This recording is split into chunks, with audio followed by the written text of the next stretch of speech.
Ladies and gentlemen, welcome to Gettysburg College. Welcome to the 12th Blavitt Lecture.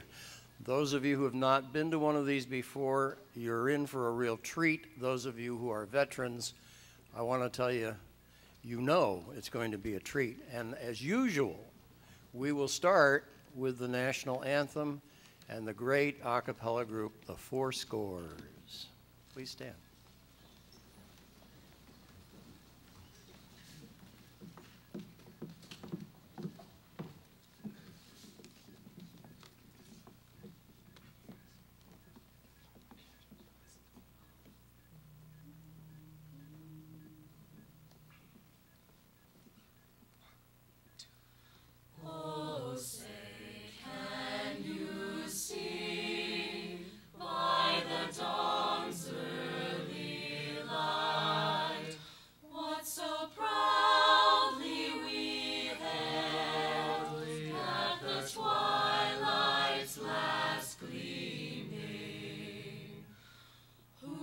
Stripes and bright stars through the perilous fight, o'er the ramparts we watched were so gallantly streaming,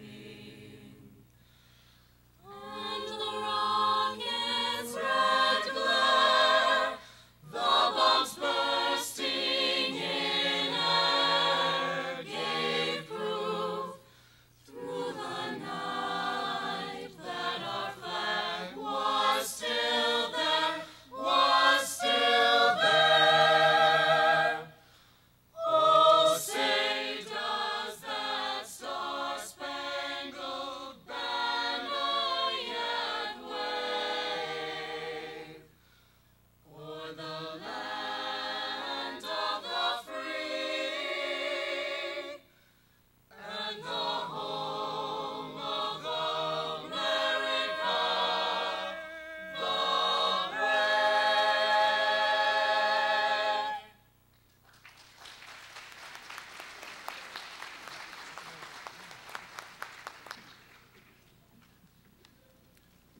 Always great. Thank you, gang. Wonderful. Ladies and gentlemen, what we're going to do tonight is have remarks from our speaker, and then following that, a question and answer period, and then following that, a book signing in the back. And I am delighted to announce that if you are a student at Gettysburg College, you get a free book. Yes.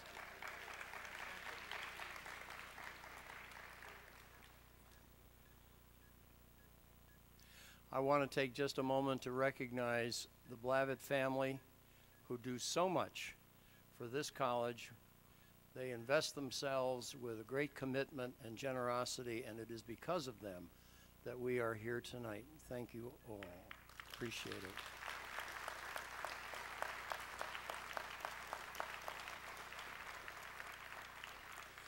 The usual introduction, I suppose, goes through a litany of biography.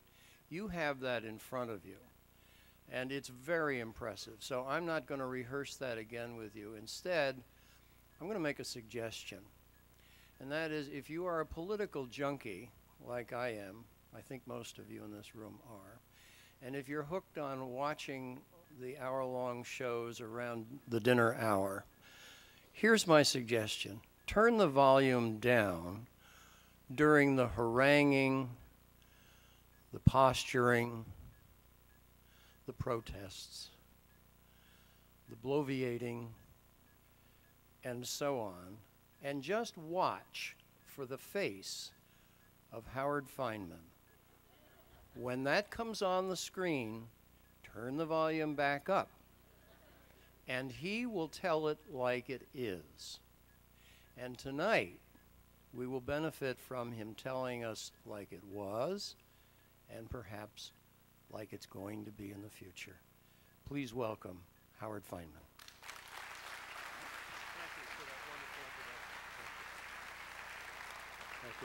Thank you. That was a wonderful introduction. I really appreciate it. It just proves to me the old political adage that politics is a game of comparison. You can ask me about cable television later. First of all, I want to thank the Blavatts, because without them this lecture wouldn't be here. I wouldn't have gotten a chance to meet some wonderful kids in a class, some students in a class earlier today, and be interviewed by some very smart people for a capstone project, and gave me a chance to really learn a lot. I learned by getting outside the Beltway. Even though we're only 50 or 60 miles outside the Beltway, it's a long way from downtown DC. So I really appreciate it, and I also appreciate their purchasing on behalf of the students here copies of the paperback of my book, which for those of you who aren't students is available on Amazon.com. So I think their purchase alone is going to send me skyrocketing from roughly 105,000 on the list to up to the somewhere in the 50,000 range. If you're an author, those of you who are authors here know this, you don't really want to check Amazon every day, and I've stopped doing that. And I think when the hardback came out of my book last year in the middle of the campaign, I did get up to, I think, 25 or 30 on Amazon, and I did make the New York Times list, and I made the Post list. So I've stopped looking, but I really appreciate their giving me the boost there. I want to thank President Riggs for being a delightful host. And also my good friend Susan Eisenhower, who is where? Where's Susan? She may have gone. Oh, okay. For her friendship and for her hospitality here. It's an honor and a privilege to be here, obviously. There's so much history here, and I'm here to talk about the presidency of a man whose rise was made possible by the words spoken here and the sacrifices that were made here. There are men and I guess women lying in eternal rest in cemeteries near here who gave the last full measure of devotion to the idea not only of union, which we heard the song about, but to the idea of the equality of all men and women and humankind, and so that sacrifice is part of the reason why I'm here to talk about Barack Obama, or able to talk about Barack Obama. And I would also mention that another president and other words associated with Gettysburg, those of Dwight Eisenhower, are also very much a part of this history, because it was during the Eisenhower administration in its last years, especially, that the Department of Justice forcefully, carefully, but with great decency, began to carry out the words written by the Supreme Court that were designed to redeem the promise made here 100 years before. Brown versus Board of Education and the cases that followed it, and the enforcement of them in the states began in the Eisenhower years. And so I would say that in codifying the ideals that Lincoln spoke, Ike is very much a part of the story of the Obama presidency as well. So those are among the reasons why I'm so delighted to be here, and to escape America's largest theme park, otherwise known as Hollywood on the Potomac, we have our red carpet moments, and you know, I am on TV, I admit. My favorite red carpet moment, it's really like, you know, Hollywood. We got the carpet, we got the lights and everything. My favorite one, the most memorable one, took place in 1991 when I was just starting out focusing on the White House. Then President George Herbert Walker Bush invited the then living presidents to the White House for a reunion. And believe it or not, this had never really happened before, but George H.W., being the convivial guy that he was, invited everybody in. So there on the dais that was set up in the East Room, beneath the beautiful chandeliers there, were Jimmy Carter, Gerald Ford, Ronald Reagan, and Richard Nixon. And America's leading humorist at the time, Bob Dole, came back to where we were in the back, we reporters were in the back of the auditorium at the end, and said, "Gentlemen, there they are. Hear no evil, see no evil, speak no evil, and evil."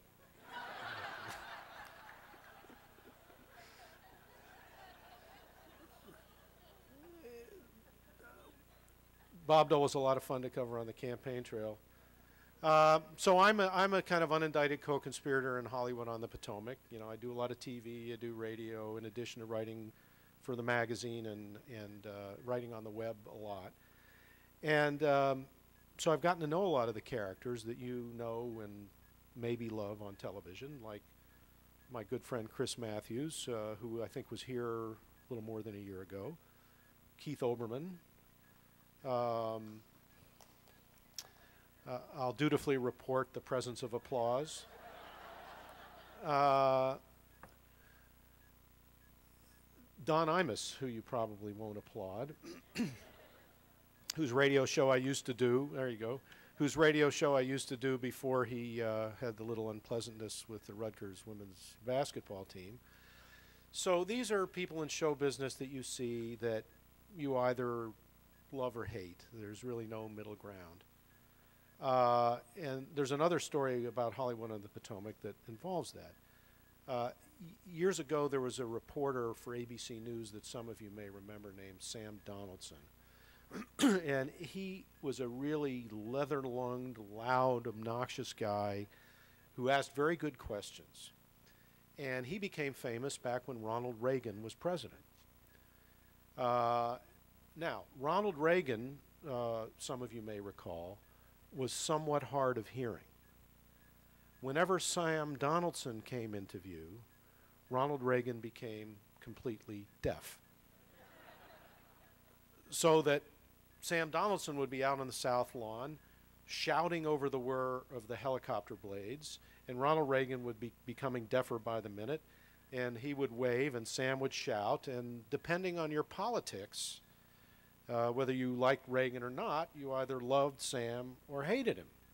And it didn't take long to figure it out. So one day Sam is talking to a good friend of mine, Ted Koppel, who there in the Washington Bureau of ABC News, which is right around the corner from where the Newsweek Bureau is. They're there. Sam says to Ted, "Ted, answer a question for me. Why do people take such an instant dislike to me?" To which Koppel, in that wonderful baritone of his, answered, "Why, Sam, they're just saving time."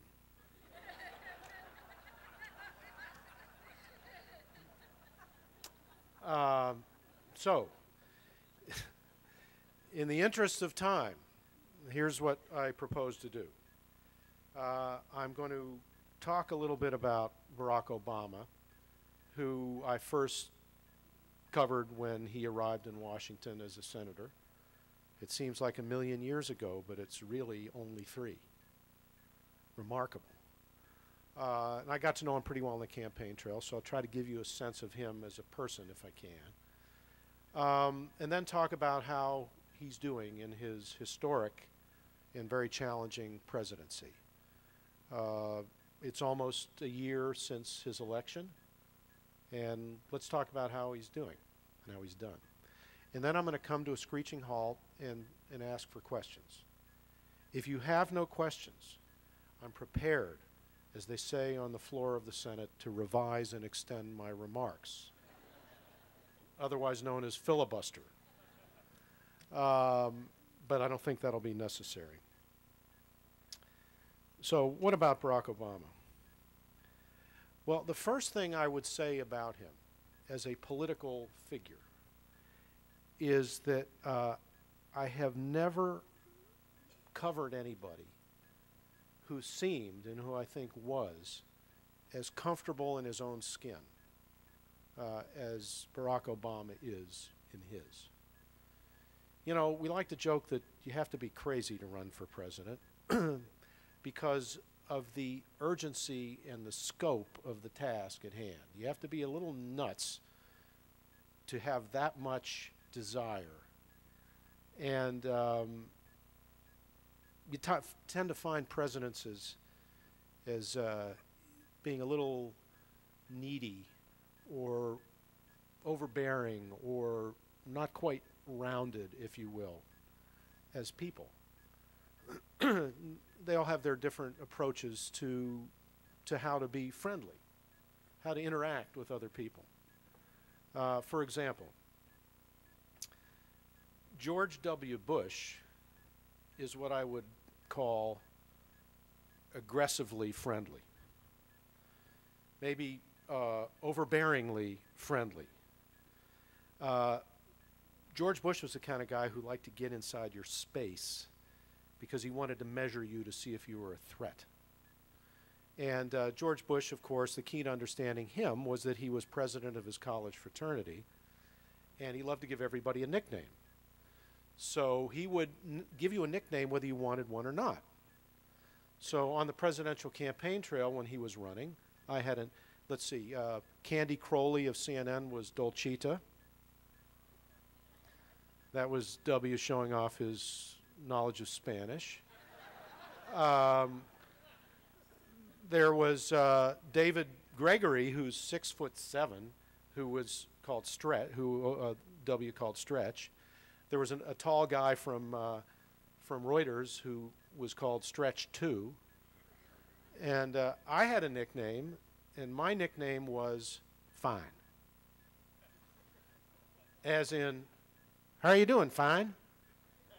You doing fine? So the first thing is he'd give you a nickname whether you wanted one or not.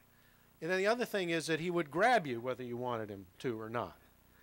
I have many pictures of myself being administered a headlock by the future President of the United States. And I used to joke about this. I used to say that George W. would be the first president to administer noogies to foreign leaders. And guess what? He did. Do you remember when he tried to give a back rub to Angela Merkel? Okay, so, you know, George Bush is going to be your friend whether you want it or not, and it was a sort of alpha male thing where he was going to name you, put you in your place, get the sonar thing going, figure out how much of a threat you were. You know, that was W, because very insecure, really. Now, Bill Clinton was a different kind of friendly. No jokes. Okay. And, you know, Bill Clinton, when he ran for president, he would sit there in the front of the airplane, and he'd have his half glasses on, and he'd be doing the crossword puzzle. And, you know, I'd be clambering aboard with my little suitcase and laptop, and yes, there were laptops then, and they were big laptops. And he would look up above his glasses and he would say to me, "Hey, Howard, you doing okay? You doing all right?" And it was said with such unbelievable sympathy that I kind of wanted, of course I wasn't doing all right. I was on deadline and I hadn't, you know, my battery was running out and whatever. So your automatic instinct with Bill Clinton was, when he said, "You doing all right?" was to sit down and tell him the ways in which you weren't all right. And I saw this work to his advantage. That's how he survived in in New Hampshire, in the midst of Jennifer Flowers and the draft and all that. He would have a speech in the cafeteria, and then, excuse me, in the auditorium or in the basketball arena or whatever. And then he'd go into the cafeteria and stand in front of the, empty steam tables there, and they'd line everybody up, and everybody would come through. And one by one, people would stand in front of Bill Clinton. And for that 30 seconds in which that person was standing in front of Bill Clinton, he'd plant his feet, he's a big guy, those big gray eyes, those big hands. The people would tell him their concerns. And for that 30 seconds, it was as though there was nobody else in the world but them and no other concern in the world but theirs. And he did that person after person after person. And the news of his great tractor beam of empathy spread through New Hampshire from family to family and from spouse to spouse, etc. And that's how he became the comeback kid. But there was always with Bill Clinton a certain almost overbearing quality to this. You couldn't quite believe, if you stood back for a second, you couldn't quite believe that he actually did have that level of concern for you. How could he? No human being is capable of that much concern. And of course, we know the other side of that story. So that's Bush and Clinton. Obama, it's totally absent with him. He seems to be an unbelievably regular guy who is ambitious but is not needy, who is proud of who he is and doesn't really need, on a personal level, to be president to tell him who he is. He doesn't need the whole country telling him who he is. And I think that's because of the circumstances of his upbringing. That could have gone one of two ways. Either he would have become a loner and, an observer and kind of a reclusive guy because he was moved around from place to place, from Hawaii to Jakarta, back to Hawaii, to Los Angeles, to New York, to Cambridge, to Chicago. And yet everywhere he went, rather than draw back, he accommodated himself easily with a great gift to his surroundings. And, that's a great gift of his. So that when you interview him, and I used to interview him a fair amount in his Senate office, he would never sit behind the table, behind his desk. He would get out from behind his desk, and he would take you over to another place where there was a couch and a coffee table and a couple chairs, and he'd have his tie would be loosened and jacket probably off, and he'd put his feet up on the coffee table, and I would try to decide whether I should put my feet up on the coffee table. Some of you heard that story already. And you just talk. And, the relationship between reporters and politicians is a ongoing act of mutual seduction and betrayal. And you don't know which is happening at which moment and who's betraying or seducing whom. And I've been on a lot of these transactions that somehow feel unclean. But Obama has a great gift to make you feel as though you're just having a conversation about something, just the two of you, and it's real, and nobody's needy, and nobody's getting screwed, and it's remarkable. It really is remarkable. And I would say that he hasn't done that enough as president, but that's a whole other story. And he assumes a level of familiarity and friendship with you, but not in an overbearing way. A little needle here, a little needle there, a little bit of barbershop, but it's very skillfully and unobtrusively done. For example, out in Ankeny, Iowa, the big Harkin steak fry, summer of 2007, all the candidates are there. Everybody's piling their plate full of fried foods at the Harkin steak fry, where they fry everything that moves in Iowa. And you go through the tent. I'm feeling guilty that I haven't put any salad or green vegetables on my plate. And of course, Obama, who's very careful about his waistline and his health, had taken the right kinds of foods, And I'm walking around the picnic area, and I bump into Obama and his guy, and Obama, who I already know, but not that intimately, says hello, and we chat, and then he looks down at my plate and he says, "Howard, there's nothing green on that plate." And again, seduction and betrayal, but very, very skillfully done. Now, this is a guy who doesn't like to be surprised, and who doesn't, even more, like to be seen as being surprised. Because he's Columbia, president of Harvard Law Review. He's, now to switch modes here, he's Barack Obama, and he is the smartest guy in the room, even if he doesn't act like it. And so, if he encounters a situation where he's made to look foolish, he hates that. He hates it, hates it, hates it, because it doesn't comport with how he likes to think of himself. For example, in late May, I was invited to a background briefing at the White House. I was there and 6 or 7 other journalists. We're sitting out in the patio with Rahm Emanuel, who is spinning us furiously about the great early successes of the administration. And who should wander by prearrangement but President Obama? Coat off, tie undone, the whole thing. And we're chatting.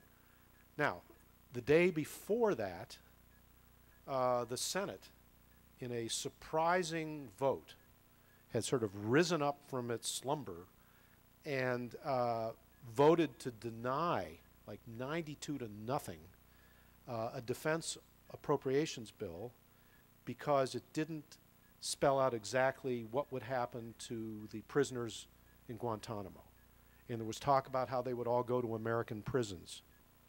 And this caused a huge sort of early summer storm of protest that was pretty unexpected, which is probably one of the reasons why we were invited in to be spun the next day by Rahm about how much in control they were of everything. So there has to be a skunk at every garden party, and I'm it. So as we're chatting, I piped up and I said, "Mr. President, were you surprised by that vote in the Senate?"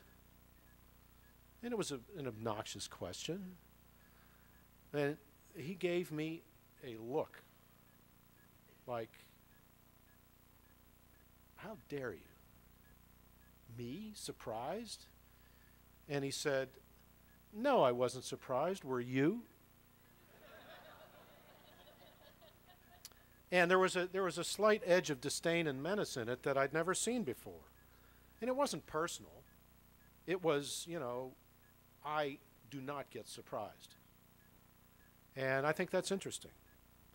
He loves complexity, unlike the previous occupant of the job. Now, it was a fault in the previous guy, you know, not to be afraid of complexity. Again, I'll get to this in a minute. Obama's got to beware not to glory in complexity. Again, not just because you're the smartest guy in the room doesn't mean that you have to understand every little detail. You got to keep your eye on the ball. He's been lucky, and I think he understands his luck. When he ran for the Senate in 2004, the way was cleared not by one sex scandal, which knocked out the guy in the primary, but by 2 sex scandals, which the other one having knocked out the Republican in the general. So he was left to run for the Senate against a guy named Alan Keyes, and if you're political junkies, you know what a joke that was. But I think Obama understands that. I think he understands it.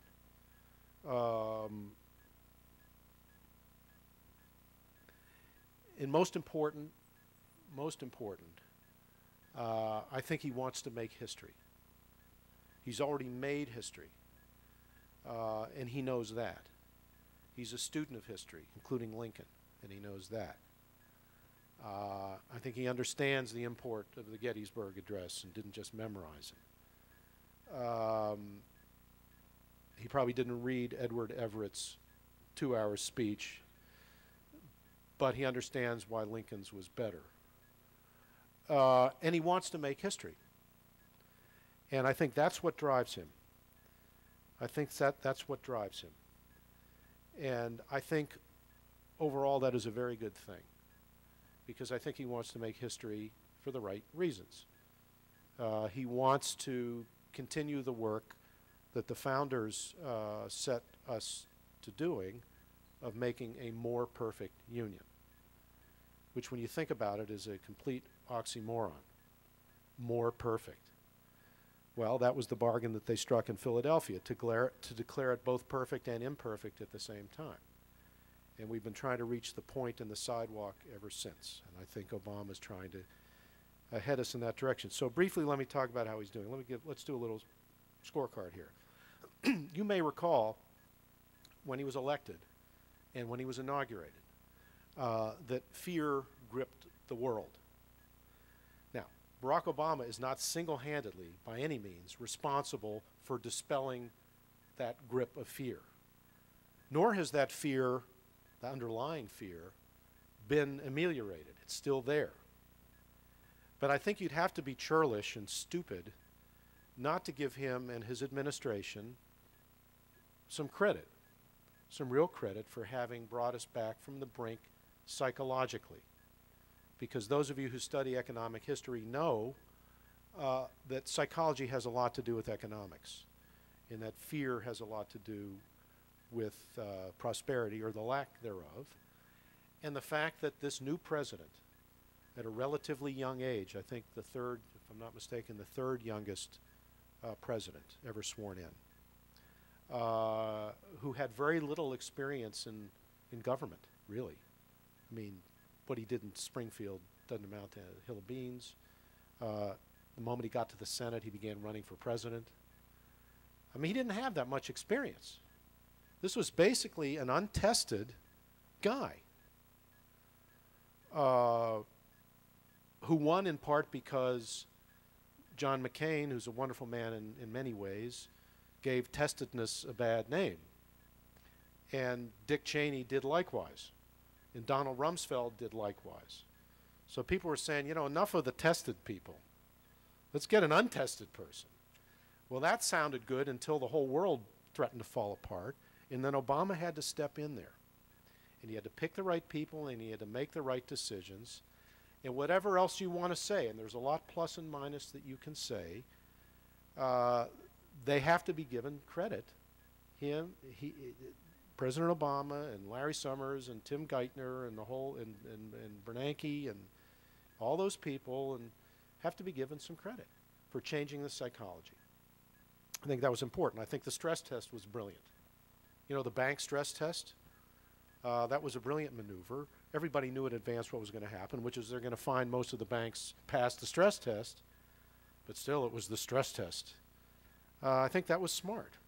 The stimulus package was messy, not well targeted, passed with a minimum support, almost no support from Republicans, but it was following the old Navy adage, don't just stand there, do something. And as inexact as it was, and as wasteful to some extent as it may turn out to be, I think it was a good thing overall. The Fed intervention in the banks was good. The changing the TARP around to directly bail out the banks was good. All that, at least initially, brought us back from the brink.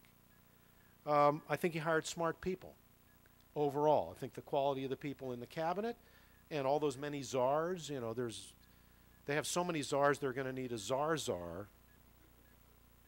Maybe that's what Obama's supposed to be. But those are smart people, by and large. Carol Browner, Larry Summers, you know, these are smart people.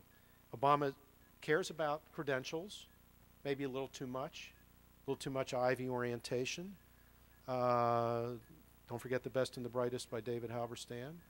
But smart people. And I think Sonia Sotomayor went through relatively unscathed. They researched her pretty carefully. That was his pick.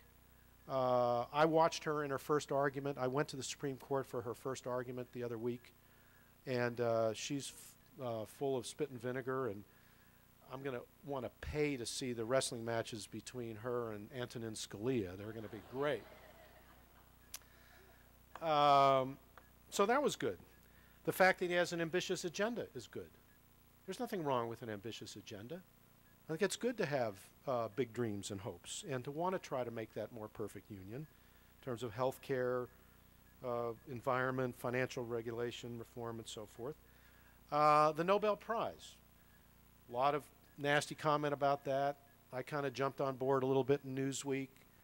But let's step back from that for a minute. What's wrong with a president being admired in the world? What is wrong with that? You have to be a little churlish to say that that's not a good thing. His approval rating is decent, 56% right now. He actually went up a couple points after the Nobel Award announcement, so despite the commentary out in Washington. And as I said, I think he wants to make history. He already has. And I'll say it again, it's a direct line, but a jagged line, from Lincoln's words here to Barack Obama's inauguration, which I must say, I was sitting like from here up to there to Obama beneath the podium, and the most amazing sight was not Obama, but if you turned around and looked at that mall with 1.5 million people in a moment of great peace and contentment and pride, that is something that every American, whatever his or her politics, should cherish. And Obama made that happen. You can say that it was the campaign handlers, or it was the Times, or it was George Bush's failures, or McCain's picking Sarah Palin. I mean, say whatever you want. Obama is the one who made it happen. He deserves great credit for that. So all that's on the plus side, but one thing I learned in covering politics for a long, long time and listening to thousands of speeches, the most important word in any speech is the word but. But there's another side. Unemployment is a mess and going to get worse. And the positive side of the stimulus in terms of psychology has a downside, which is that it's like spraying water in the desert. It's not that focused, and therefore wasteful. The disparity between the richest and the poorest is not being ameliorated yet. And every time they give another bonus to AIG, it gets wider. This is a big problem that Barack Obama, who likes to work through the inside, not the outside. It's paradoxical. He got elected as an outsider, but he's by nature an insider. Don't forget, he's a credentialed guy. He likes the inside game. That's how he became president of the Harvard Law Review. He's not a rabble-rouser by nature. I'm not even sure he's a populist by nature. Really. But he ran that way. He stirred up 13 million people on the internet, and they want the guys at AIG strung up by the nearest lamppost. He's got to deal with that. He's got to deal with the disparities of income. He's got to rejigger the stimulus package. Also, we've borrowed so much money, and we're about to borrow a lot more. Now, you can say that there are advantages in a weak dollar that'll make exports more attractive. And that's true up to a point. But not when you're talking about $10 trillion. Not when we're talking about mortgaging the lives and the livelihoods of our children and grandchildren and their children to try to support the credibility of a dollar that we have been lucky enough to have be the reserve currency for the last half century. I would remind you, if we are no longer the reserve currency, we don't get to set the interest rates anymore. Other people do. And we will surrender the very freedom that Lincoln was talking about here, and that in a way we fought the Civil War to preserve. There are all kinds of freedom in slavery, and too much debt is one of them. And that's something that he has to be serious about. Now, I'm familiar with what happened in the Depression, and I know that Andrew Mellon and all the people who were idiots were saying, oh, we got to cut spending, and we get the pre-Keynesian thing. Yeah, I know all that, and I buy all that. And we need stimulus, and we need fiscal stimulus, and all that stuff. But I do think we need to be careful, and I'm not sure that the president has really stared that in the face, which he needs to do. Now, people love him in the world, but will people listen to him in the world? I'm not sure how great a negotiator he is. Not sure. He was never a courtroom lawyer, or rarely a courtroom lawyer. He was a constitutional law professor. He likes to bring everybody together. I think he has a more judicial temperament, judicious and judicial temperament, than a prosecutorial temperament, than a criminal lawyer temperament. And sometimes when you're president, you have to go out and prosecute the case. And sometimes when you're commander-in-chief, you have to go prosecute the case as well. You got to be a good negotiator. So we take the missiles out of Eastern Europe. The Russians are happy. We're worried about Iran. We declare victory when Medvedev says that he is concerned about Iran and nukes. Then a week later, Putin, who runs the show, says we're not that concerned about it. So, you know, you don't want to just be liked in the world. You have to be respected or even feared in the world.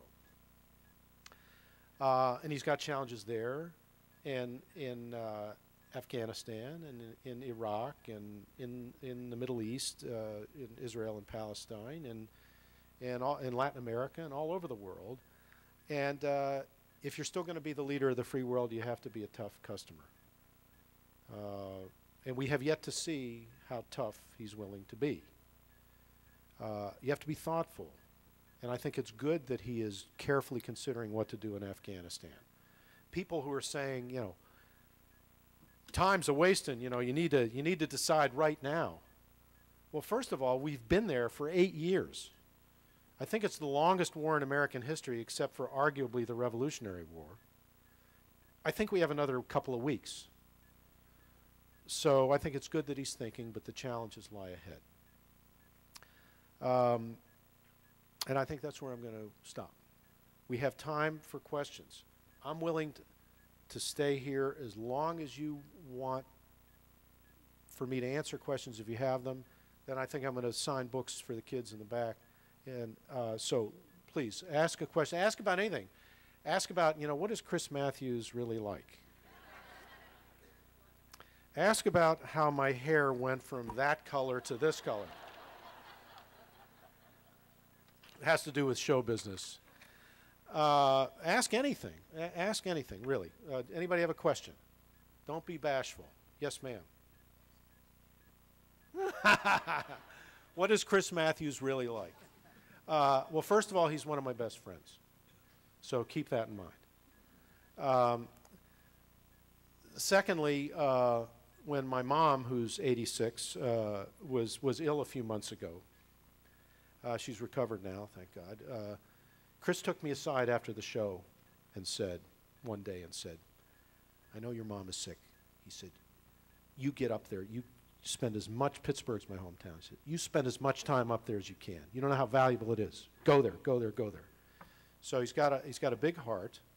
He's the middle of 5 brothers in a Philadelphia family where the father was a court reporter who I think barely graduated from high school, but yet could take dictation at 150 words a minute and type 150 words a minute. And the father was an incredibly hardworking guy who was, I think, from an English background. Chris is half Irish. He's not all Irish, which is in key to him. If he seems a little confused sometimes, that's why. And the father, of course, ended up knowing much more about the law than any of the fancy pants lawyers that he was dealing with. And the dad would come home at night and sit there in the kitchen table or the dining room table typing his notes from the court at 150 words a minute. And Chris is the middle brother, so if he's talking all the time, it's because if he wasn't obnoxious, he'd never get any food when he was a kid. And the great thing about Chris, in addition to his electrifying mind, I'm telling you, the guy's brilliant. Now, not every dot he connects should be connected to every other dot. Sometimes the wiring gets confused. But he has the gut of the average guy in Philly on a street corner who has both the hopes and the resentments that I think of as middle America. And that's his great gift. So I love to listen to him react to things. People cringe. Don't cringe. Listen to what he's saying. Listen to what he's saying. You don't have to agree with him.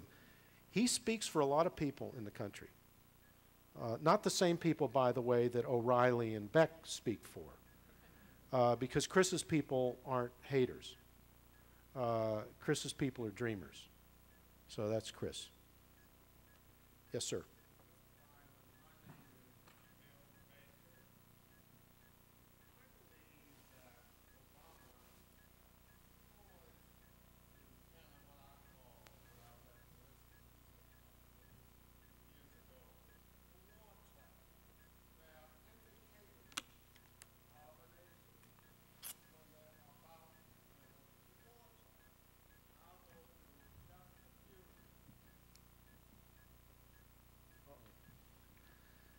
Just ask the question. Do me a favor. Just ask the question really quickly because there are other people who want to ask questions.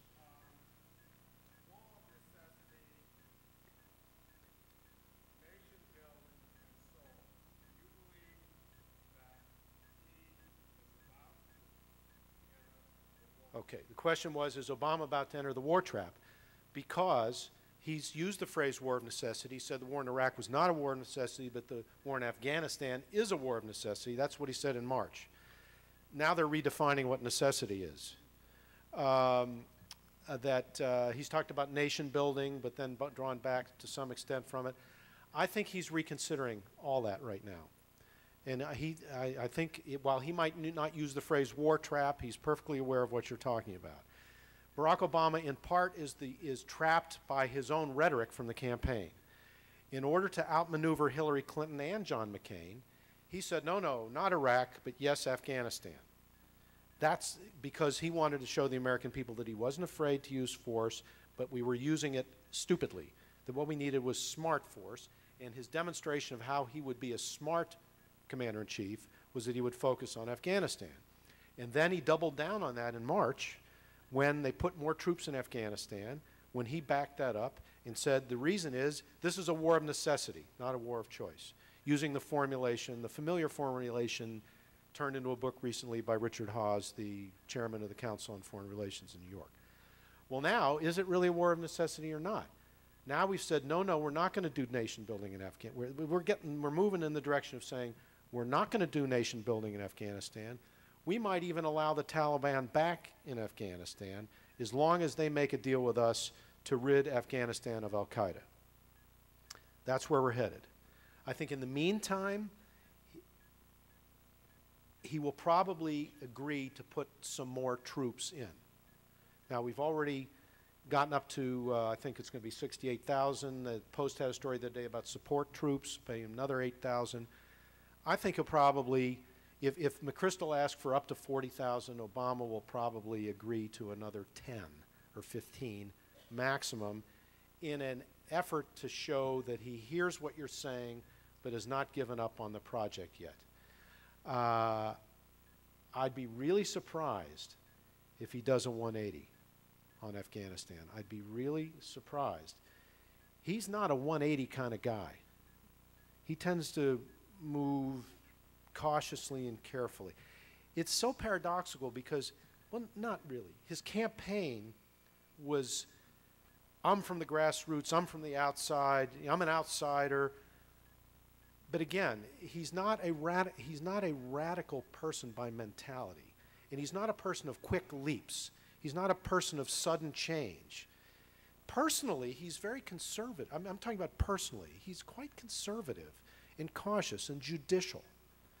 And not for him to pound the table. That's not the way he is. So that's my prediction, 10 to 15,000. Yes, ma'am.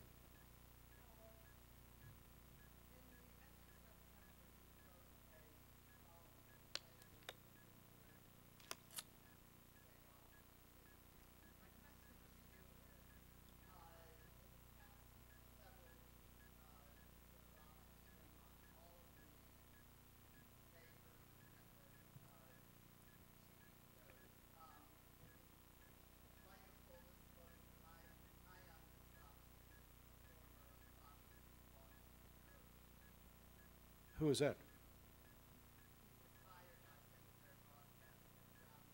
Oh. Mm-hmm. Mm-hmm.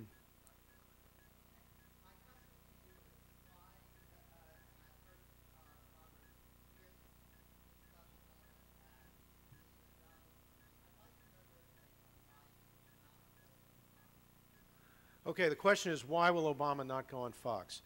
I think he's making a mistake. I think he should go on Fox. But I could see why they think that way. Because even though I think Fox has some good straight news reporters in the White, for example, I think Major Garrett's a pretty straightforward reporter.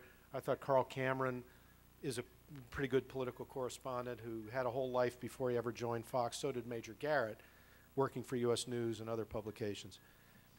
Their argument is, the White House's argument is, yeah, they have some straight reporters during the day, but as soon as the sun goes down, they go crazy.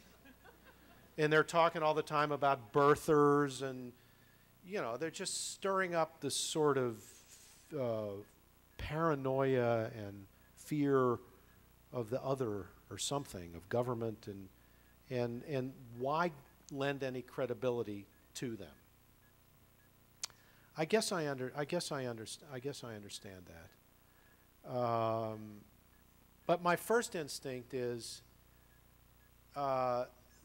then reward the daytime guy. In other words, what I think he should do is give an interview to Major Garrett and run that during the day, because that way at least you'll get to some of the Fox audience. You don't want to write off the whole audience. And that way you can send a message to Glenn Beck and Bill O'Reilly, screw you, I'm not going on your show, but we'll give the straight reporters a shot. And I think that's what David Axelrod was trying to work out with Roger Ailes. I don't think it did work out. As to the question of Obama's visibility, I have nothing against his visibility. I think, he's a pleasant guy. You want to see him, you want to think about him because he's a good guy. But when he gets out there, he's got to have something sharp and specific to say. This is this lack of prosecutorial thing. It's just my opinion.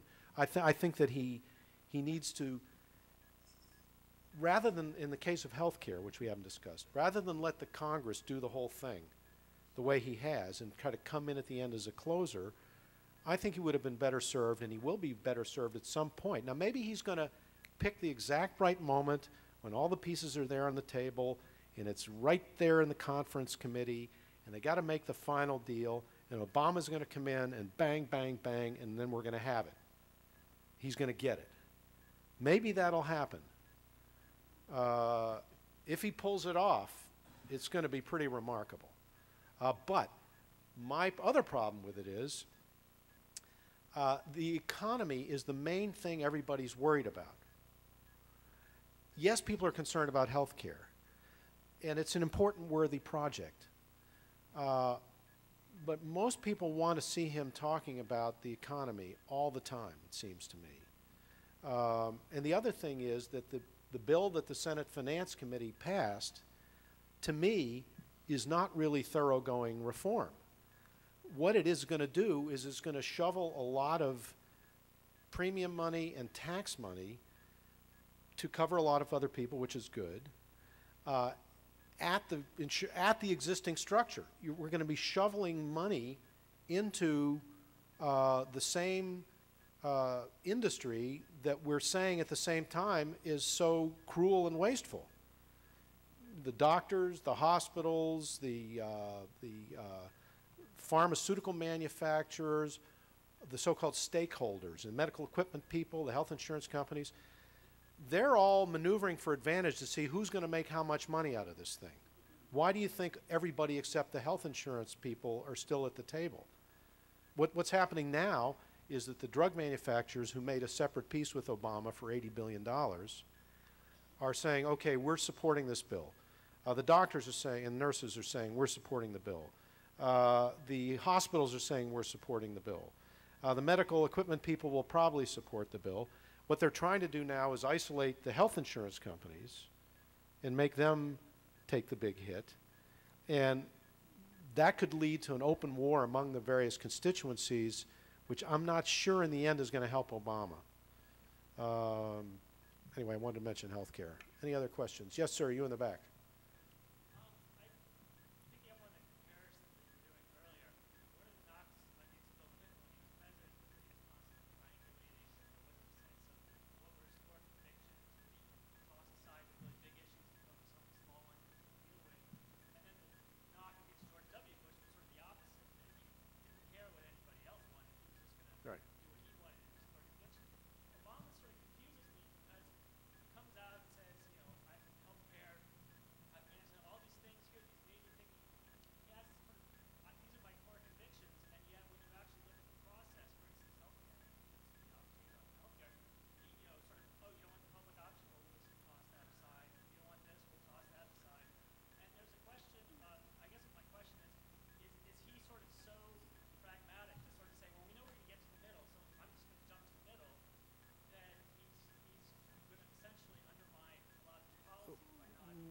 I don't know. We don't know the answer to that yet. In other words, is he so pragmatic and so playing the inside thing and making deals with all the industries and, you know, splitting the baby on Afghanistan that he, even though he has big ambitions and big dreams, that he's going to get lost sort of in the weeds. I'm not sure that's true. I mean, he may be playing a deeper game than we quite realize here. Remember how he got to be president of the Harvard Law Review. Okay, there was a radical leftist candidate, white guy, and Obama offered himself as to head the Harvard Law Review, and there's an election for that among the board, by, I think it's time to quit, by promising to,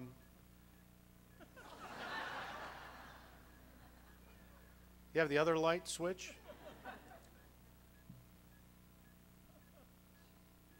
Anyway, by promising to publish the articles of the conservatives on the board. So he cut an inside deal and made progress that way, and he published the articles and made the Harvard Law Review more interesting to read and more broad-based, which was good. So I'm not sure that he's totally given up on the public option yet. He had to downplay it to get the stuff through the Senate. Now they're going to reinflate it to get it through the House. They're playing a very, very complicated game here. There's so many moving parts. It's 1/6 of the economy. So I'm not willing to say that it's over yet. And I'll say this, whatever they do pass, and I think they will pass something, they will declare to be historic. Okay. Whether it really is not or not is another question. I think given the light situation, we have time for like 1 or 2 more questions. Yes, sir.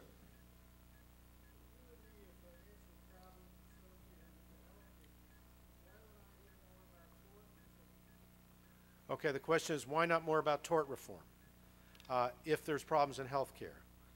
I think if you talk to any doctor, they will tell you that the fact that they're afraid of being sued all the time makes them prescribe things they shouldn't prescribe and seek tests that they shouldn't need, and that it is a factor in spiraling health costs. I don't think there's anybody who really doubts that.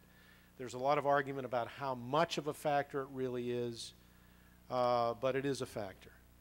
The reason you don't hear more about it is quite simple. The trial lawyers are one of the most important constituencies of the Democratic Party. And they would tell you that it's very much in sync with the populist nature of the Democratic Party. That those trial lawyers need to be free for the good of America to create class action lawsuits to deal with problems that the legislatures of the country and the Congress won't deal with. They've come to think of themselves as another legislature. At least that's what they tell themselves. And that's a powerful argument. And it's one that most Democratic politicians, especially after they've received major campaign contributions from them, tend to agree with. So that's the answer to your question. Okay, students, yes, sir.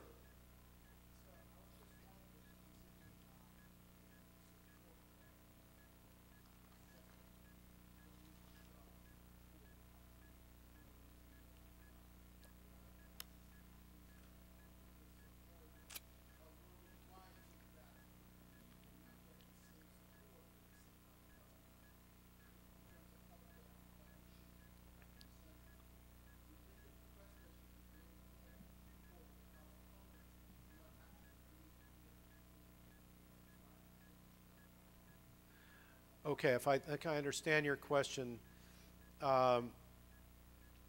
George W. Bush was able to sell the war in Iraq without convincing evidence to do it, right?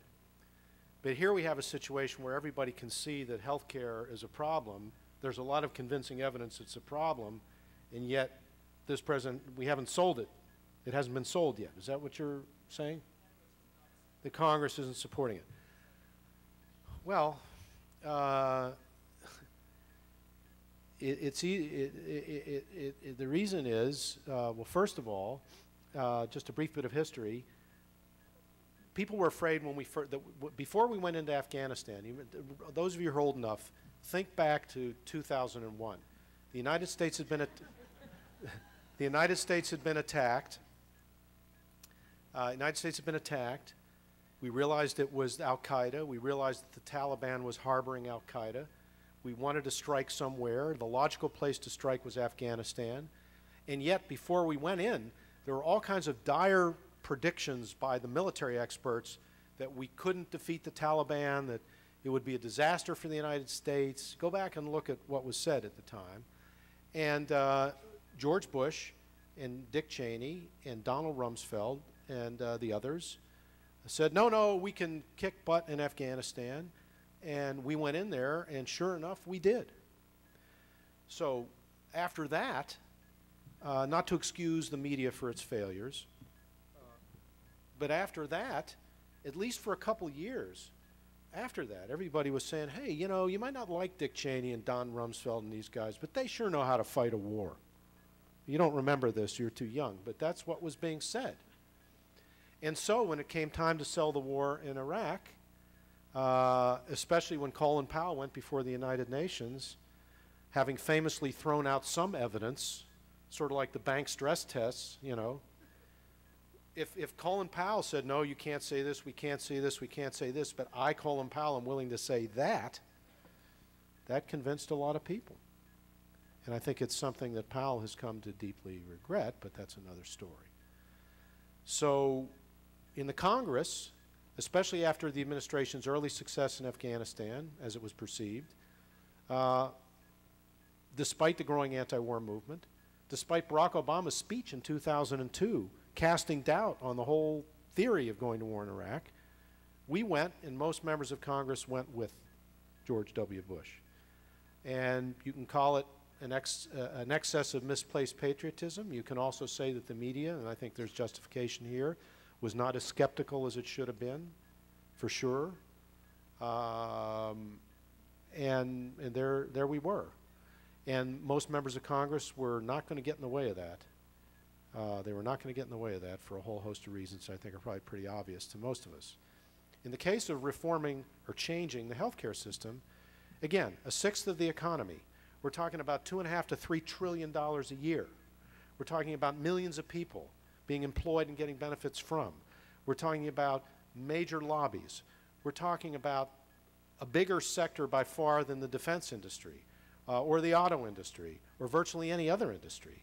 I mean, the biggest growth industry in America now is healthcare. And if you're going to get in there and monkey with it, let alone try to change it radically, you're going to run into a huge number of vested interests, and they're going to try to buy and neutralize and guide every member of Congress that they can.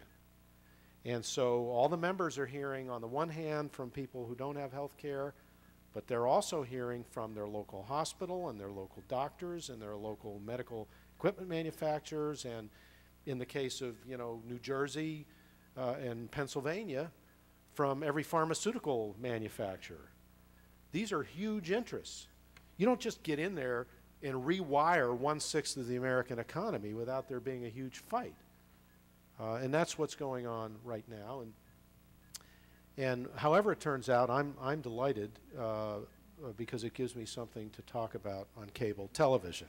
Thank you all very much. Thank you.